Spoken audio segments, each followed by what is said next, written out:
নমস্কার, আমি মার্সলেন। আমি আমার পেজ অল অ্যাবাউট থ্রি থেকে একটা শাড়ি ভিডিও নিয়ে চলে এসেছি। দেখাচ্ছি হ্যান্ডলুম বেনারসি, তার সঙ্গে কিন্তু থাকছে কপার জারির ওয়ার্ক। কালার কম্বিনেশনটা যাচ্ছে কিন্তু বিউটিফুল, একটা হোয়াইট, একদম পুরো ধবধবে সাদা, তার সাথে কপার জারির ওয়ার্ক। প্রথমেই চলে আসছি এর বর্ডারের পোর্শনটা দেখে নাও। এই থাকছে হচ্ছে বর্ডারের পোর্শনটা, সাথে টেম্পল বর্ডার তোমরা পেয়ে যাচ্ছ।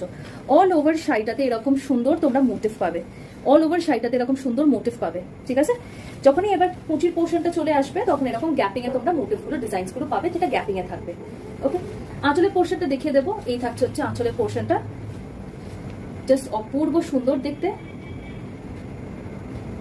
অপূর্ব সুন্দর দেখতে। এটা কিন্তু অনেক কালার কম্বিনেশনসও আছে, সুতরাং যদি এইটা প্রপারলি তোমরা ভিডিওটা না কালারটা বুঝতে পারো তাহলে কিন্তু আমাকে ডার্ক কালারের একটা ভিডিও চাইবে, আমি কিন্তু দেখিয়ে দেবো। ঠিক আছে, দেখে নাও। এই থাকছে হচ্ছে তোমার আঁচলের পোর্শনটা, নিচের দিকে তোমরা ট্যাসেলস পাবে। আর এই থাকছে হচ্ছে ব্লাউজ পিসটা, যেটা সলিডে থাকবে। This is a solid body আর এর সঙ্গে বর্ডার। ঠিক আছে, অপূর্ব সুন্দর শাড়িটা, জাস্ট অপূর্ব। This is the full